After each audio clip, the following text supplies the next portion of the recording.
সম্মানিত শ্রোতাবৃন্দ, আজকে আপনাদের সম্মুখে যে বিষয়বস্তুটি উপস্থাপন করতে চলেছি সেই বিষয়বস্তুটি হচ্ছে যে টাইম ম্যানেজমেন্ট, বা যাকে বলা হয় যে সময় নিয়ন্ত্রণ করার পদ্ধতি। আরবিতে যাকে বলা হয় ইদারাতুল ওয়াক্ত, অর্থাৎ সময়কে কিভাবে আমরা কাজে লাগাবো, সময় নিয়ন্ত্রণ কিভাবে আমরা করব। যে আমাদেরকে আল্লাহ তাআলা এত মহামূল্যবান, এত অদ্ভুত আল্লাহ তাআলার একটি সৃষ্টি সময় আল্লাহ তাআলা দিয়েছেন আমাদেরকে, সেই জিনিসটাকে, সেই সময়কে আমরা কিভাবে কাজে লাগাবো, সময়কে আমরা কিভাবে নিয়ন্ত্রণ করব। গত সপ্তাহে আমরা জেনেছিলাম যে সময়ের গুরুত্বটা কতখানি, আল্লাহ পাক রব্বুল আলামিনের কাছে কতটা সময়ের গুরুত্ব রয়েছে এবং রাসূলের কাছে কতটা গুরুত্ব রয়েছে, এবং তারপরে পরে আমাদের সালাফে সালেহিনদের নিকটে, তাদের নিকটেও সময়টা কত মূল্যবান ছিল এ সম্পর্কে আমরা যথেষ্ট আমাদের ধারণা হয়েছে। আজকে আমরা জানব যে সময়কে আমরা কিভাবে কাজে লাগাবো। সময় যে এত মহামূল্যবান, এই সময় একবার যদি হাতছাড়া আমাদের হয়ে যায়, যেমনভাবে নদীর স্রোত একবার চলে গেলে দ্বিতীয়বার আর সেটা স্রোত ফিরে আসে না, সেই রকমই এই সময় যদি আমাদের হাত থেকে চলে যায়, সেই সময় আর আমাদের জীবনে দ্বিতীয়বার ফিরে আসবে না। যেমন আপনার সময় থেকে যৌবনকালটা চলে গেছে, আপনার আর যৌবনকাল ফিরে আসবে না, অথবা সেই শিশুকাল চলে গেছে, আপনি যতই চেষ্টা করেন না কেন আবার সেই শিশু অবস্থায় আপনি ফিরে যেতে পারবেন না।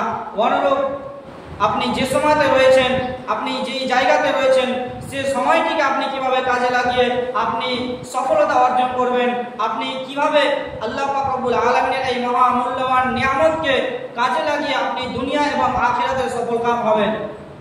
তার আগে আমরা জেনে নেব যে সময়ের ক্ষেত্রে আরেকটি জিনিস, যে সময় এটি আল্লাহ তাআলা এর একটি গতি দিয়েছেন, সময়ের একটি গতি রয়েছে, তার গতিপথে সে চলতে রয়েছে। এই জন্য তো আমরা শিশু থেকে আমরা যুবক হয়েছি, যুবক থেকে আবার বৃদ্ধ হব, বৃদ্ধ থেকে আবার আমরা এই দুনিয়া ছেড়ে চলে যাব। তো সময়ের একটি গতিশীল একটি বস্তু এটি, অর্থাৎ সে প্রতিনিয়ত চলতেই রয়েছে। এই সময়কে আপেক্ষিক বলা হয়, অর্থাৎ সময় যদি আপনি পারেন তার গতিকে এড়িয়ে চলে যেতে, আপনি তার গতি থেকে আপনি বেশি গতি দিয়ে কোনো কাজ করতে পারেন, তাহলে আপনি সময়কে নিয়ন্ত্রণ করতে পেরে নেবেন, সে সময়কে আপনি পিছনে ফেলে চলে যাবেন। যেমনভাবে আমরা যদি দেখি, আমরা স্বাভাবিকভাবে যদি আমরা হেঁটে চলি, তাহলে একজন মানুষ সে 1 মিনিটে প্রায় 800 থেকে 1000 বা 1200 মিটার সে চলে যাবে। কিন্তু সেই জায়গাটি, সেই সময়টিতে যদি একজন সাইকেল নিয়ে যায় অথবা একজন মোটরসাইকেল নিয়ে যায়, তাহলে সে আরো বেশি জায়গা সে চলে যাবে, আরো বেশি সে পথ অতিক্রম করে যাবে।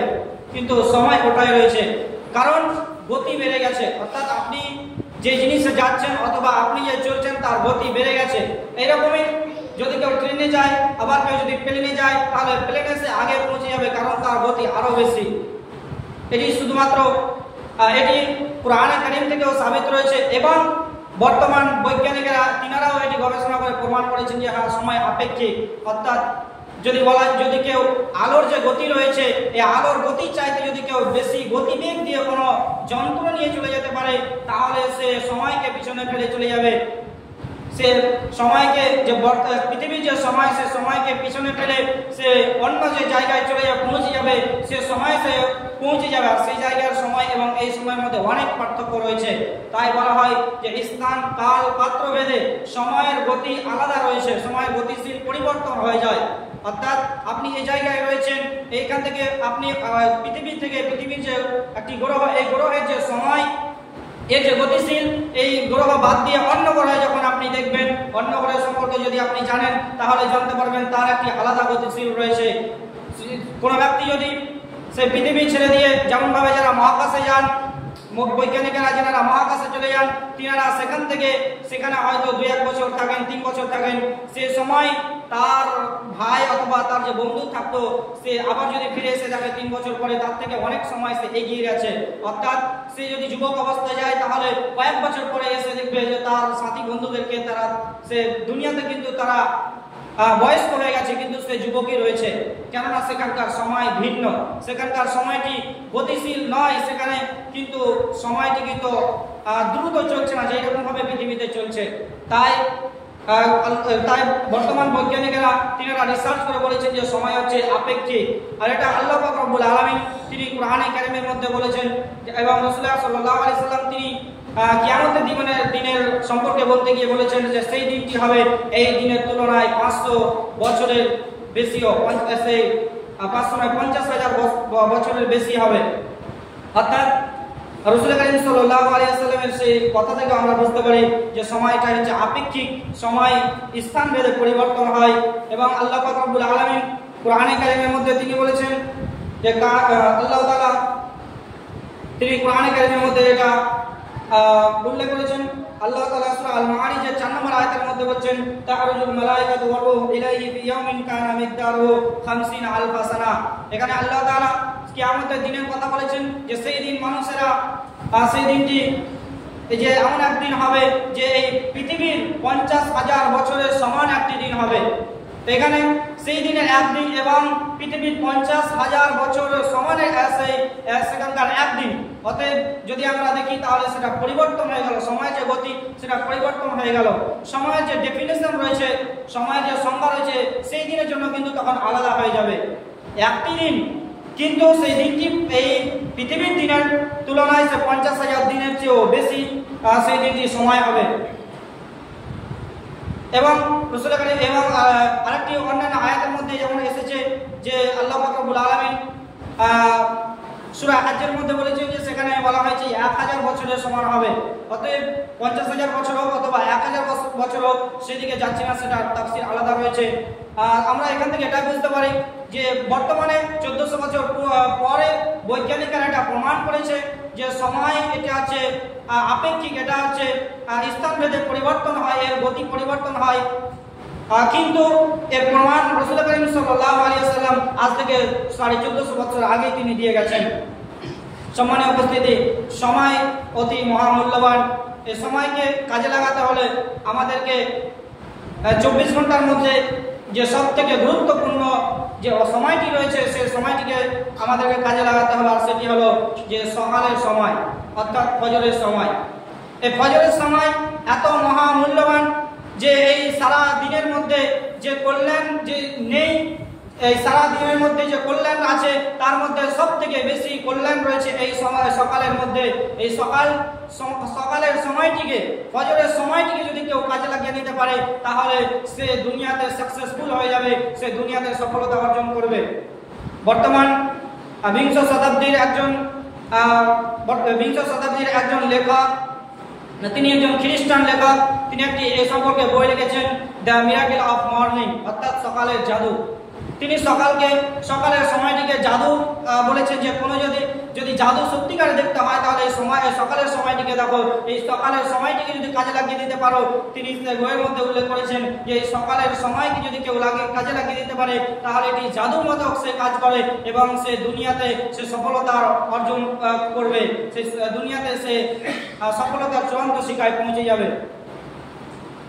একজন খ্রিস্টান হয়ে সে বুঝতে পারলো যে এই সকালের কতটা গুরুত্ব রয়েছে, কিন্তু দুঃখের বিষয় আজকে আমরা মুসলিম হয়েও আমরা বুঝতে পারলাম না যে ইসলামে রাসূল করিম সাল্লাল্লাহু আলাইহি ওয়াসাল্লাম আজ থেকে 1450 বছর আগে আল্লাহ পাক রব্বুল আলামিন রাসূলকে জানিয়ে দিয়েছেন এই সময়ের কথা, এই সময় এই ফজরের সময়ের কথা, যে এই সময়টি কতটা গুরুত্বপূর্ণ সময়। আল্লাহ পাক রব্বুল আলামিন বারবার আল্লাহ তাআলা এই সময়ের কসম খেয়েছেন, এই ফজরের বিশেষ করে সকালের সময়টির কসম আল্লাহ তাআলা খেয়েছেন। এর গত জুমাতে বলেছিলাম যে আল্লাহ পাক রব্বুল আলামিন সময়ের গুরুত্ব দিতে গিয়ে কতবার তিনি সেই আল্লাহ তাআলা শপথ করেছেন, আল্লাহ তাআলা কতবার কসম খেয়েছেন, তার মধ্যে বেশিরভাগটাই কিন্তু ছিল এই সকালের ক্ষেত্রে। যেমন ভাবে আল্লাহ তাআলা তিনি বলেছেন আল ফজর, এটিও কিন্তু ফজর অর্থাৎ সময় সকালের কথা, এবং আল্লাহ তাআলা বলেছেন ওয়াসদুহা, এটিও কিন্তু সময় সকালের কথা। এরকম ভাবে আল্লাহ পাক রব্বুল আলামিন তিনি বলেছেন ওয়ান নাহারি ইযা তাজাল্লা, অর্থাৎ দিন যখন সেটা প্রতিজ্বলিত হয়, এখানেও কিন্তু সকালের কথা রয়েছে। এবং আল্লাহ পাক রব্বুল আলামিন আরো তিনি বলেছেন যে ওয়াসসুবহি ইযা তানাফাস, সকালের কসম, সকালের শপথ যখন এটি আবির্ভূত হয়, যখন এটি প্রস্ফুটিত হয়, অর্থাৎ এটি যখন সে আগমন করে, সকাল যখন আগমন করে, দিনের শুরুতে যখন আসে, এর কসম আল্লাহ তাআলা খাচ্ছেন। আল্লাহ তাআলা বারবার করে এর কসম খেয়েছেন, শপথ করেছেন। কেন আল্লাহ তাআলা বারবার করে কসম খেয়েছেন? একবার কসম খেলেই তো হতো। যেমন ভাবে অন্যান্য সময়ের ক্ষেত্রে আল্লাহ তাআলা একবারই কসম খেয়েছেন, সেখানে আল্লাহ তাআলা এই সকালের ক্ষেত্রে বারবার কসম কেন খাচ্ছেন? তার কারণ আপনাকে বুঝতে হবে যে আল্লাহ তাআলা যে জিনিসের কসম খান, আল্লাহ তাআলা সেই জিনিসটির গুরুত্ব অনেক অনেক অনেক বেশি। আর বিশেষ করে যে জিনিসের কসম বারবার খাওয়া হয় বিভিন্ন রকম শব্দ দিয়ে, বিভিন্ন সময় বিভিন্ন পর্যায়ে, সেই সময়টির আরো গুরুত্ব বেশি বেড়ে যায়, সেই জিনিসটির আরো গুরুত্ব বেশি বেড়ে যায়। অতএব যদি আপনি সফল কাম হতে চান, তাহলে আপনি যদি এই সময়কে যদি নিয়ন্ত্রণ করতে চান, সময়কে যদি কাজে লাগাতে চান, তাহলে আপনাকে এই ফজরের সময়টিকে কাজে লাগাতে হবে। তাহলে আপনি সময়কে নিয়ন্ত্রণ করতে পারবেন, সময়কে আপনি কাজে লাগাতে পারবেন। নচেত আপনি যতই রুটিন করেন না কেন, যতই মোটিভেশনাল স্পিকার যারা রয়েছে, যেমন ভাবে ভারতের মোটিভেশনাল স্পিকার কতগুলো রয়েছে, একজন রয়েছে মুনাওয়ার জামা, বাংলাদেশের মোটিভেশনাল স্পিকার রয়েছে সুলাইমান সুখান এবং আইমান সাদিক, এরকম ভাবে আরো অনেক রয়েছে। আপনি যতই মোটিভেশনাল স্পিকারের কথা শুনেন না কেন, আর যতই আপনি বই পড়েন না কেন এই সম্পর্কে, যে আপনি সময়কে কিভাবে নিয়ন্ত্রণ করবেন, কিভাবে আপনি কাজে লাগাবেন, আপনি সমস্ত কিছু আপনার সেইগুলো ব্যর্থ হয়ে যাবে যদি আপনি এই 5 ওয়াক্ত নামাজকে যদি আপনি না আদায় করেন। যদি আপনি এই 5 ওয়াক্ত নামাজের ক্ষেত্রে সবার প্রথমে যে ফজরের সময় আসে, এই ফজরের সময়টিকে যদি আপনি কাজে না লাগাতে পারেন, তাহলে আপনার সে যতই আপনি মোটিভেশন আপনি শুনেন না কেন, সেগুলো আপনার বৃথা যাবে, সেগুলো আপনি কাজে লাগাতে পারবেন না। আপনি মনে ভাবছেন যে আমি তাদের বক্তব্য শুনে তারা বেশিরভাগটাই বলবে, এবং আপনি যদি কোনো ইঞ্জিনিয়ারকে জিজ্ঞাসা করেন যে আমি কিভাবে সময়কে নিয়ন্ত্রণ করব, কিভাবে সময়টিকে আমি আমাকে সেই পরিকল্পনা করে দেন যে আমি কিভাবে 24 ঘন্টাকে কাজে লাগাবো, সে আপনাকে রুটিন করে দিবে যে প্রথমে এই কাজ করবে, প্রথমে এই কাজ করবে, এই সময়তে এই কাজ করবে। কিন্তু আপনাকে সেই হাকিকাত যেটা, আপনাকে সত্য কথা যেটা বলে, আপনি এই রুটিন করেও আপনি সাকসেসফুল হতে পারবেন না। কেন? আপনি সেই রুটিনে আপনি সবার প্রথমে লিখবেন যে আমি সকালে উঠে এই কাজটি করব, আপনি তো ফজরে উঠতেই পারবেন না। কেন? আপনি এসে 5 ওয়াক্ত নামাজ পড়ছেন না। আপনি ফজরে যদি উঠতেই না পারেন, আপনার ঘুম ভাঙবে 10টাতে। আপনি যদি অফিসে কাজ করেন, আপনি তাড়াতাড়ি করে আপনি ঘুম থেকে উঠে আপনি অফিসে চলে যাবেন, আপনার দিনটা কিন্তু গুছালো হবে না, আগুছালো হয়ে যাবে।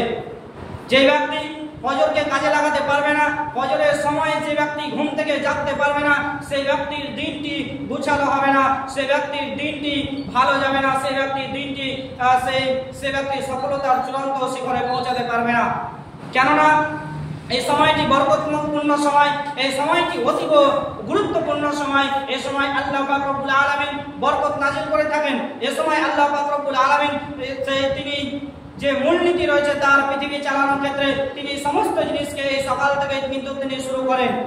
আমরা যদি দেখি যে কোরআন হাদিসকে একদিকে রেখে দেন, আপনি একবার গভীরভাবে ভেবে দেখুন, আল্লাহ পাক রব্বুল আলামিন তিনি যে সারা পৃথিবীকে চালাচ্ছেন, আল্লাহ তাআলা এই সারা পৃথিবীকে চালাতে গিয়ে তিনার যে মূলনীতি, সেটা কিন্তু এই সকালে কিন্তু সবকিছু শুরু করেন তিনি। যেমন ভাবে আমরা দেখি, আপনি ঘুম থেকে উঠবেন না আপনার সেটা ব্যাপার, আপনি প্রতিদিন আপনি ঘুমিয়ে থাকেন, কিন্তু আপনার বাড়িতে যে ছাগল রয়েছে, গরু রয়েছে, আপনার সেই মুরগি রয়েছে, সেগুলো আপনি দেখবেন ঠিক যখন ফজর হয়ে যাবে তখন কিন্তু তারা ডাকতে শুরু করবে। এরকম ভাবে আপনার বাড়ির পাশে গাছ রয়েছে, সেখানে পাখিরা বসবাস করে, আপনি সেই তাদের কিচিরমিচির আওয়াজ আপনি শুনতে পাবেন, যে তারা সেই যখনই ফজর হয়ে যাবে তখন থেকেই তারা কিন্তু বেরিয়ে পড়বে খাদ্য, সেই তাদের রিজিকের কারণে তারা সেই খাদ্য অন্বেষণ করতে তারা কিন্তু বেরিয়ে পড়বে। এইরকম ভাবে চতুষ্পদ জন্তু যেগুলো রয়েছে, জঙ্গলি জানোয়ার রয়েছে, সবাই কিন্তু এই সকাল থেকে তাদের রিজিক অন্বেষণ করতে কিন্তু তারা বেরিয়ে যায়। আর হতভাগা আমরা মানুষ হই, আমরা সেই সময় কিন্তু আমরা ঘুমিয়ে থাকি। আর আমরা নিজেদেরকে বলি যে আমরাই হলাম জাতির শ্রেষ্ঠ, আমরাই হলাম সৃষ্টির সেরা। আপনি কিভাবে সৃষ্টির সেরা হতে পারেন? আপনি আপনার সেই কথার প্রতি মৃত্যুক যদি আপনি এই সকালকে কাজে না লাগাতে পারেন, যদি আপনি ফজরে না উঠেন। কেননা আল্লাহ পাক রব্বুল আলামিন সৃষ্টির সেরা তো তাদেরকেই বলেছেন যারা এই সময়কে কাজে লাগায়। আল্লাহ পাক রব্বুল আলামিন তিনি কুরআনে কারীমের মধ্যে সূরা আল-বাইয়িনার 7 নম্বর আয়াতের মধ্যে বলেছেন, ইন্নাল্লাযীনা আমানু ওয়া আমিলুস সালিহাতি উলাইকা হুম খায়রুল বারিয়া, নিশ্চয় যারা ঈমান আনয়ন করলো এবং ওয়ামিলুস সালিহাত এবং নেক আমল করলো, উলাইকা হুম খায়রুল বারিয়া, এরাই হলো সৃষ্টির সেরা। আল্লাহ পাক রব্বুল আলামিন তিনি নিজে কোরআনে কারিমের মধ্যে বলেন যে সৃষ্টির সেরা তো সেই যে আল্লাহর উপরে ঈমান আনার সঙ্গে সঙ্গে সে নেক আমল করলো, সৎ আমল করলো, আমালে সালেহা। আমালে সালেহা এটি কিন্তু একটি ব্যাপক অর্থ। আপনি হয়তো ভাবছেন যে আমালে সালেহ করতে হবে অর্থাৎ সে সবসময় নামাজ পড়তে হবে, সবসময় দান খয়রাত করতে হবে, রোজা রাখতে হবে সবসময়, এটি হয়তো আমালে সালেহা। আমি যে দৈনন্দিন জীবনে কাজ করছি, আমি যে সংসার নিয়ে ব্যস্ত রয়েছি, এইগুলো হয়তো আমালে সালেহা নয়। এর না, আপনি কিন্তু আমালে সালেহার যে অর্থ রয়েছে সেটি আপনি বুঝতে পারেননি। আমালে সালেহ এটি একটি ব্যাপক অর্থ ধারণ করে, অর্থাৎ আপনি দৈনন্দিন জীবনে আপনি যে কোনো কাজ করেন না কেন, আপনি চাই সেটা ইবাদত করেন অথবা আপনি সেই আপনার জীবনের কোনো দরকারি আপনি কাজ করেন না কেন, যদি আপনার নিয়ত ঠিক থাকে তাহলে সেটি হবে কিন্তু আমালে সালেহা। এ প্রসঙ্গে বিস্তারিত হয়েছে। শুধুমাত্র একটি আয়াত আপনাদের, একটি হাদিস আপনাদের সম্মুখে এ সম্পর্কে পরিবেশন করব যে রাসূল করিম সাল্লাল্লাহু আলাইহি ওয়াসাল্লাম তিনি বলেন, আবু হুরায়রা রাদিয়াল্লাহু তাআলা হাদিসটি বর্ণনা করছেন যে রাসূলুল্লাহ সাল্লাল্লাহু আলাইহি ওয়াসাল্লাম থেকে তিনি শুনেছেন, তিনি বলেন, আলা ইন্নাদ দুনিয়া মালউনাতুন ওয়া মালউনুন মা ফিহা ইল্লা যিকরুল্লাহ। অর্থাৎ এই পৃথিবী এবং এই পৃথিবীতে যত জিনিস রয়েছে সমস্ত কিছু অভিশপ্ত, সমস্ত কিছু লানত প্রাপ্ত, শুধুমাত্র যিকরুল্লাহ অর্থাৎ আল্লাহ তাআলার স্মরণ। এবং আরো তিনি বলেছেন ওয়ামা ওয়ালাহু, এবং সেই প্রসঙ্গত সেই মোতাবেক সে আমল যেগুলো রয়েছে, আলিমান মুতাআল্লিমান, এবং জ্ঞান অর্জন করা এবং জ্ঞান শিক্ষা দেওয়া, এইগুলোকে তিনি রাসূল করিম সাল্লাল্লাহু আলাইহি ওয়াসাল্লাম বলেছেন এইগুলো ব্যতীত সমস্ত কিছু সে অভিশপ্ত, সমস্ত কিছু লানত প্রাপ্ত, সমস্ত কিছু অভিশপ্ত ঘোষণা রাসূলুল্লাহ সাল্লাল্লাহু আলাইহি ওয়াসাল্লাম বলেছেন। এবং অন্যত্র আল্লাহ রাসূল করিম সাল্লাল্লাহু আলাইহি ওয়াসাল্লাম তিনি বলেছেন যে যেটা আল্লাহ পাক রব্বুল আলামিনের উদ্দেশ্যে, আল্লাহ পাক রব্বুল আলামিনকে রাজি করার উদ্দেশ্যে, খুশি করার উদ্দেশ্যে, নেক নিয়ত নিয়ে, নেকির উদ্দেশ্যে যেগুলো কাজ করা হয় সেটাই হলো আমালে সালেহ। এই আমালে সালেহ এর ব্যাপক অর্থ রয়েছে। ইনশাআল্লাহ পরবর্তীতে কোনো দিন এই আমালে সালেহ সম্পর্কে আলোচনা করা হবে। অতএব আমরা এই আয়াত থেকে বুঝতে পারি যে আল্লাহ পাক রব্বুল আলামিন বলছেন যে যারা ঈমান আনয়ন করলো এবং আমালে সালেহ নেক আমল করলো, সৎ কাম করলো, তারাই হলো সৃষ্টির সেরা। আর এই ব্যতীত অন্যান্য যারা রয়েছে তারা কিন্তু সৃষ্টির সেরা হতে পারে না। এটি আল্লাহ তাআলার কথা, আল্লাহ পাক রব্বুল আলামিনের ভাষা। অতএব আমরা যদি নিজেদেরকে সৃষ্টির সেরা বলে দাবি করি তাহলে আমাদেরকে আল্লাহ পাক রব্বুল আলামিনের বলে দেওয়া সেই পথে আমাদেরকে চলতে হবে। আল্লাহ পাক রব্বুল আলামিন যে ইবাদতগুলোর কথা বলেছেন এবং প্রতিটি ক্ষেত্রে রাসূল করিম সাল্লাল্লাহু আলাইহি ওয়াসাল্লাম যে রকম জীবন ধারণ করেছেন, যে রকম রাসূলুল্লাহ সাল্লাল্লাহু আলাইহি ওয়াসাল্লাম যেগুলো কথা যেগুলো আদেশ করেছেন এবং যেগুলো নিষেধ করেছেন সেগুলোকে মেনে চলতে হবে। এবং প্রতিটি ক্ষেত্রে আমাদের নিয়তকে নেক রাখতে হবে, আমাদের নিয়তকে ঠিক রাখতে হবে, তবেই আমাদের নেক আমল হবে, আমরা সৎ আমল করতে পারবো এবং আমরা সৃষ্টির সেরা হতে পারবো, নচেত আপনি সৃষ্টির সেরা হতে পারবেন না। সম্মানীয় উপস্থিতি, বলতেছিলাম যে সময়কে যদি আপনি নিয়ন্ত্রণ করতে চান, সময়কে যদি আপনি কাজে লাগাতে চান, তাহলে আপনাকে সবার প্রথমে সকালকে কাজে লাগাতে হবে, আপনাকে ফজরের সময়টিকে কাজে লাগাতে হবে। আমরা ফজরের সময়কে কিভাবে কাজে লাগাবো? আমরা ফজরের নামাজই তো পড়ি না। আশ্চর্যের বিষয় হচ্ছে যে আমরা মুসলিম বলে দাবি করার পরেও, আমরা নিজেদেরকে মুসলিম বলে দাবি করি, মুমিন বলে দাবি করি, তারপরেও আমরা ফজরের নামাজ তো দূরের কথা 5 ওয়াক্ত নামাজই আমরা আদায় করি না। ফজরের সময় হয়তো আমরা ঘুমে থাকি, তার কারণে হয়তো দেরি হয়ে যেতে পারে, কিন্তু আর অন্যান্য সময় আপনি কি করেন? কেন আপনি অন্যান্য সময় আপনি মসজিদে এসে নামাজ আদায় করছেন না? সম্মানিত উপস্থিতি, যদি এই সময়কে আপনি নিয়ন্ত্রণ করতে চান, যদি আপনি রুটিন তৈরি করেন, আপনার রুটিন বৃথা যাবে। যদি আপনি এই রুটিনের মধ্যে 5 ওয়াক্ত নামাজকে যদি আপনি মাস্ট যদি না রাখেন যে আমাকে করতেই হবে, এই 24 ঘন্টার মধ্যে 5 ওয়াক্ত নামাজ মসজিদে এসে আদায় করতেই হবে। আল্লাহ পাক রব্বুল আলামিন যেমন এই গুরুত্বপূর্ণ সময় দিয়েছেন, আল্লাহ তাআলা যেমন এত বড় নিয়ামত আল্লাহ তাআলা দিয়েছেন, এত মহামূল্যবান নিয়ামত দিয়েছেন, সেই সঙ্গে সঙ্গে কিভাবে একে নিয়ন্ত্রণ করা যায়, কিভাবে একে কাজে লাগানো যায় সেটাও কিন্তু আল্লাহ তাআলা বলে দিয়েছেন। আর এই জন্যই আল্লাহ তাআলা দিনে 5 দিন রাত্রে 5 ওয়াক্ত নামাজ আল্লাহ তাআলা দিয়েছেন। আপনি একবার লক্ষ্য করুন যে একজন ব্যক্তি যদি 5 ওয়াক্ত নামাজ পড়ে তাহলে তার দিনটা কিভাবে কাটায়, এবং একজন ব্যক্তি যদি 5 ওয়াক্ত নামাজ না পড়ে তাহলে তার দিনটা কিভাবে কাটায়। একজন ব্যক্তি যদি 5 ওয়াক্ত নামাজবিহীন যদি জীবনযাপন করে, সে যদি তার রুটিনের মধ্যে 5 ওয়াক্ত নামাজকে যদি না রাখে, তাহলে তার জীবনটা তো সে ছাগলের মতো, একটি গরুর মতো, একটি সেই শ্রীগালের মতো। তাদের যেমন কোনো সেই টাইম টেবিল নেই, তারা যখন ইচ্ছা তখন সে খাওয়া দাওয়া করে, যখন ইচ্ছা তখন যেটা মনে ইচ্ছা সেই যেটা ইচ্ছা সেটাই করে। অনুরূপ আপনার মধ্যে জীবনে যদি 5 ওয়াক্ত নামাজ না থাকে, তাহলে আপনার যতই আপনি রুটিন তৈরি করেন না কেন, আপনার জীবনটা কিন্তু সেই রকমই, কেননা আপনার জীবনটা সেই গোছালো নয়। সম্মানীয় উপস্থিতি, একটি উদাহরণ দিলে বুঝতে পারবেন যে একজন ছেলে যদি 5 ওয়াক্ত নামাজ আদায় করে আর একজন যদি নামাজ না আদায় করে, তাহলে সে তার জীবনযাপনটা কেমন এবং তার আরেকজনের জীবনযাপনটা কেমন। একজন ব্যক্তি যদি সে নামাজ আদায় করে, সে ফজরের নামাজ আদায় করার পরে যদি সে দুনিয়াবি কোনো কাজে লিপ্ত হয়ে যায়, ধরে নিলাম সে গুনাহের কাজে লিপ্ত হয়ে গেছে, সে মোবাইল দেখছে, সে হয়তো মোবাইলের দ্বারা দিয়ে গেম খেলছে, সে হয়তো আরো অন্যান্য ফিল্ম দেখছে, আরো অন্যান্য কিছু করছে, কিন্তু যখন সেই জোহরের আজান হয়ে যাবে, সে কিন্তু 5 ওয়াক্ত নামাজ পড়ে, যখন জোহরের আজান হয়ে যাবে, সে কিন্তু একটি ভাবার সময় পাবে যে আমি এতক্ষণ যে সময় আমি অতিক্রম করে দিলাম, আমি কি কাজ করলাম। সে যখন জোহরের নামাজ আদায় করে নিল, তারপরে কিন্তু সে কাজ আরম্ভ করবে, যে সে ভাবতে সময় পেল একটি যে আমি এই সময়গুলোকে কিভাবে সে অতিবাহিত করে দিলাম, আমার কোনো কাজ আমি করলাম না, অপচয় করে দিলাম সময়কে।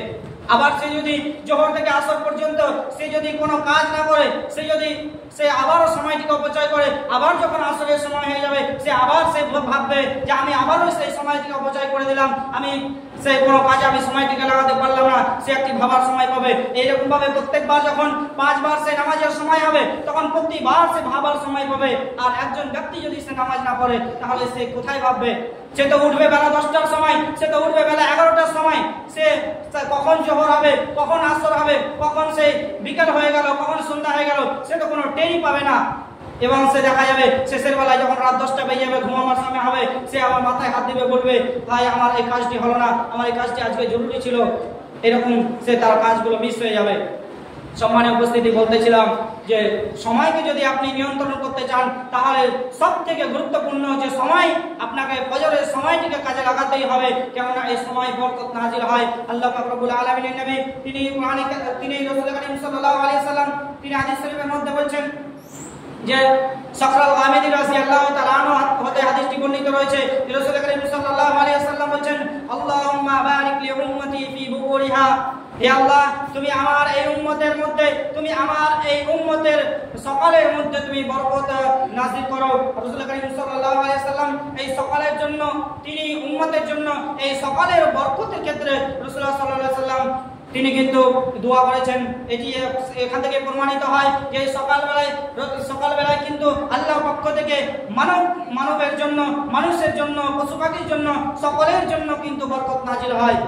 আর আদম সন্তান আমরা সে সময় যদি ঘুমিয়ে থাকি, তাহলে কিভাবে আমার বরকতটা আমি পাবো, কিভাবে আমি সেই সকালবেলায় আমি রিজিক আমি ভালোভাবে পাবো? আমার তো টেনশন থাকবেই রিজিক নিয়ে। যদি আমি সকালবেলায় না উঠি, তাহলে তো রিজিকের নিয়ে টেনশন থাকবে, কেননা আমার রিজিকের মধ্যে কোনো বরকত নেই, যে সীমিত রিজিক রয়েছে, সেই রিজিক নিয়ে আপনাকে সেই চলতে হবে। আর যদি আপনি সকালবেলায় উঠেন, তাহলে তার মধ্যে যে বরকত আল্লাহ তাআলা যে দিবেন, সেই বরকত আপনি পাবেন, আর সে আপনার রিজিক নিয়ে তখন আর কোনো টেনশন থাকবে না। রাসূল করিম সাল্লাল্লাহু আলাইহি সাল্লাম তিনি সকালবেলায় যদি কোনো দলকে, যদি কোনো সে তার বাহিনীকে কোনো জায়গায় পাঠানোর সে হতো, তাহলে কিন্তু এই হাদিসের মধ্যে বলা হয়েছে যে যা বাসা সারিয়াতান আও জাইসান বাসাহুম মিন আউয়ালিন নাহারি, অর্থাৎ রাসূল করিম সাল্লাল্লাহু আলাইহি সাল্লাম যখন কোনো দলকে কোনো জায়গায় পাঠাতেন, তখন কিন্তু দিনের শুরুতে অর্থাৎ সকালবেলাতে তিনি কিন্তু পাঠাতেন। এবং আরো আশ্চর্যের বিষয় হচ্ছে যে ব্যক্তি, যে রাবি, যে সাহাবী হাদিসটি বর্ণনা করছেন, তিনি হলেন একজন তাজির, তিনি হলেন একজন ব্যবসায়ী। ওকানা সখরুন রাজুলান তাজিরান, অর্থাৎ সেই সখরুল গামিদি তিনিও ছিলেন একজন ব্যবসায়ী। ওকানা ইয়াবাসু তিজারাতাহু মিন আউয়ালিন নাহারি, এবং তিনি যখন সেই ব্যবসায়িক পণ্যগুলো তিনি যখন কোনো জায়গায় পাঠাতেন, তখন দিনের শুরুতে তিনি কিন্তু সকালবেলাতে পাঠাতেন। ফাআসারা ওয়া কাসরা মালু, এজন্য তিনি সেই সম্পদশালী হয়ে গেছিলেন, এবং তার মাল সে এতই হয়েছিল যে অঢেল মাল হয়ে গেছিল, তার অঢেল সম্পত্তি তার হয়ে গেছিল। সম্মানীয় উপস্থিতি, এই হাদিস থেকে আমরা বুঝতে পারি যে রাসূল করিম সাল্লাল্লাহু আলাইহি সাল্লাম তিনি এই সকালের জন্য রাসূলুল্লাহ সাল্লাল্লাহু আলাইহি সাল্লাম দোয়া করেছেন। আর অন্যান্য সময়ের জন্য দোয়া করেছেন কিনা এর জন্য আমরা সেই রকম ভাবে প্রমাণ আমরা পাই না। হতে পারে অন্যান্য সময়ের জন্য দোয়া করেছেন, কিন্তু খাস করে রাসূলুল্লাহ সাল্লাল্লাহু আলাইহি সাল্লাম এই সকালের জন্য দোয়া করেছেন। এবং রাসূল করিম সাল্লাল্লাহু আলাইহি সাল্লামের সেই দোয়া থেকে আমরা বুঝতে পারি রাসূল যেহেতু দোয়া করেছেন সেহেতু রাসূলের দোয়া সে কোনোদিন বৃথা যায়নি এবং সেই যাবেন আল্লাহ পাক রব্বুল আলামিন তিনি সেই তার দোয়াকে কবুল করেছেন। আর এই উম্মতের জন্য আল্লাহ পাক রব্বুল আলামিন এই উম্মতের জন্য এই সকাল বেলায় তিনি রিজিক দিয়ে থাকেন। এই উম্মতকে আল্লাহ পাক রব্বুল আলামিন কিন্তু সারা পৃথিবীতে কিন্তু তিনি বরকত এই সকাল বেলাতে দিয়ে থাকেন। এবং এই হাদিস থেকে আমরা আরো বুঝতে পারি যে সাহাবায়ে কেরামদের মধ্যে সেই সাহাবায়ে কেরাম রাদিয়াল্লাহু তাআলা আনহুরা তিনারা শুধুমাত্র সেই দ্বীনের কাজের মধ্যে সীমাবদ্ধ থাকতেন না, তিনারা দুনিয়াবি কাজের মধ্যে সীমাবদ্ধ থাকতেন, অর্থাৎ তিনারা ব্যবসাও করতেন। আমরা অনেকে হয়তো মনে ভাবি যে আমার সে ব্যবসা করছি এটি হয়তো কোনো আমল নয়। সম্মানীয় উপস্থিতি, সে একটু আগেই বললাম যে যদি আপনি নেক নিয়ত নিয়ে করেন, আপনি যদি নেকির উদ্দেশ্যে করেন, আপনি যদি সৎ পথে করেন, যে কোনো কাজ আপনি সৎ পথে করেন, তাহলে সেটি হলো সে আমালে সালেহ, সেটি আমালে সালেহ হবে। যেমন ভাবে রাসূল করিম সাল্লাল্লাহু আলাইহি ওয়াসাল্লাম তিনিও কিন্তু সে ব্যবসা করেছিলেন। আমরা ইতিহাস পড়েছি যেমন রাসূল করিম সাল্লাল্লাহু আলাইহি ওয়াসাল্লাম খাদিজা রাদিয়াল্লাহু তাআলা আনহার কাছ থেকে নিয়ে কিছু সেই সামান্য তিনি কিন্তু ব্যবসা করতে গিয়েছিলেন। অতএব রাসূলুল্লাহ সাল্লাল্লাহু আলাইহি ওয়াসাল্লাম তিনিও কিন্তু ব্যবসা করেছেন। এবং আরো রাসূলের আগে যে নবীগুলো এসেছিল তারাও কিন্তু ব্যবসা করেছেন। যেমন দাউদ আলাইহিস সালাম, এরকম সুলাইমান আলাইহিস সালাম, আর অন্যান্য নবীগণ তিনাদের সম্পর্কে পাওয়া যায়। জাকারিয়া আলাইহিস সালাম তিনারাও কিন্তু ব্যবসা করেছেন। অতএব এই ব্যবসা করা এটি সেই কোনো আমাদেরকে ভাবতে হবে যে এটিও একটি সেই ইবাদতের মধ্যে পড়ে যদি আমরা ঠিকভাবে করি, সঠিক পথে করি, কেননা রাসূলুল্লাহ সাল্লাল্লাহু আলাইহি ওয়াসাল্লাম এবং সাহাবায়ে কেরাম তিনারা করেছেন। সম্মানীয় উপস্থিতি, এই সকালকে কাজে তো লাগিয়েছিলেন আমাদের সালাফে সালেহিনেরা। আমাদের সালাফে সালেহিন অর্থাৎ আমাদের পূর্বপুরুষগণ যারা অর্থাৎ সাহাবায়ে কেরাম রাদিয়াল্লাহু তাআলা আনহু, মুহাদ্দিসিনে কেরাম রাদিয়াল্লাহু তাআলা আনহু এবং তাদের অনুসারীগণ যারা তো এই সকালকে কাজে লাগিয়েছিলেন। যেমন ভাবে আমরা দেখতে পাই যে সালাফে সালেহিনেরা তিনারা এই সকাল বেলাটাকে এতটাই গুরুত্ব দিতেন যে তিনারা এই সকাল বেলায় ফজরের পরে যতক্ষণ পর্যন্ত না সূর্য উঠে যেত ততক্ষণ পর্যন্ত তিনারা ঘুমাতেন না। কেননা সেই ফজরের সময় থেকে নিয়ে এই সূর্য ওঠার আগে পর্যন্ত এই সময়টি সব থেকে বেশি গুরুত্বপূর্ণ। দুনিয়ার মধ্যে সেই সময়ের মধ্যে 24 ঘন্টার মধ্যে সব থেকে বেশি যদি কোনো গুরুত্বপূর্ণ সময় থাকে তাহলে এই সময়টি ফজরের সময় থেকে নিয়ে এই সূর্য ওঠার আগে পর্যন্ত। কানা সালাফু ইয়াকরাহুনা আন্নাহুম বাদা সালাতিল ফজরি ওয়া ইযাতু বিল কাসরি ওয়াল ওয়াজিজি, অর্থাৎ সালাফে সালেহিন তিনারা পছন্দ করতেন যে তিনারা ফজরের পরে ঘুমিয়ে যাওয়াকে তিনারা পছন্দ করতেন। ইমাম ইবনুল কাইয়্যিম রাহিমাহুল্লাহ আলাইহি তিনি বলেন ওয়া মিনাল মাকরুহ ইনদা সালাফি, সেই সালাফে সালেহিনদের নিকটে এটা অপছন্দনীয় ছিল যে আন্নাহু বাইনা সালাতি সুবহি ওয়া তুলুইশ শামসি, অর্থাৎ সেই সালাতুল ফজরের নামাজ থেকে নিয়ে ওয়া তুলুইশ শামসি অর্থাৎ সূর্য ওঠা পর্যন্ত এই মধ্যখানে সময় যে রয়েছে, যতটাই সময় রয়েছে 1 ঘন্টা হোক অথবা 1.5 ঘন্টা হোক, যেটাই সময় রয়েছে এই সময়ে তিনারা ঘুমানোকে অপছন্দ করতেন, তিনারা কখনো ঘুমাতেন না। কেননা তিনি এর বিস্তারিত বর্ণনা করছেন ওয়াক্তুন গনিমাতুন, কেননা এই সময়টি হচ্ছে মহা মূল্যবান সময়। ওয়াক্তুন নুজুলিল আরযাক, এবং এই সময়টি হচ্ছে রিজিক অবতীর্ণ সময়, এবং ওয়াহাউলুল বারাকাহ, এবং বরকত নাজিলের সময়। ইমাম ইবনুল কাইয়্যিম রাহিমাহুল্লাহ এটি মাদারিজুস সালিকিন তার একটি বই রয়েছে, তার মধ্যে তিনি বর্ণনা করেছেন। অতএব আমরা এর থেকে বুঝতে পারি যে সালাফে সালেহিনরা তিনারা কতটা গুরুত্ব দিতেন এই বিশেষ করে সকালের সময়টা ফজর থেকে নিয়ে সূর্য ওঠা পর্যন্ত। এমনকি বলা হয়েছে তারা যদি কোনো কষ্টকর কাজ করতেন, অর্থাৎ রাত্রি জেগে যদি কোনো কাজ করতেন, অথবা যদি তিনারা সেই কোনো সফরে থাকতেন সারা রাত ধরে, তবুও তারা এত কষ্ট হওয়ার পরেও তিনারা যতক্ষণ পর্যন্ত না সূর্য উঠে যেত ততক্ষণ পর্যন্ত তিনারা কিন্তু ঘুমাতেন না। যেমন শেখ ইবনে বাজ রাহিমাহুল্লাহ 20 শতাব্দীর একজন মহাসিব আলেমে দ্বীন তিনি বলেছেন, তিনি তার নিজস্ব কথা বলছেন যে ইন্নানি লাম আরিফিন নাম ফি হায়াতি বাদাল ফজর, আমি কখনোই আমার জীবনে সেই ফজরের পরে আমি ঘুমাতাম না।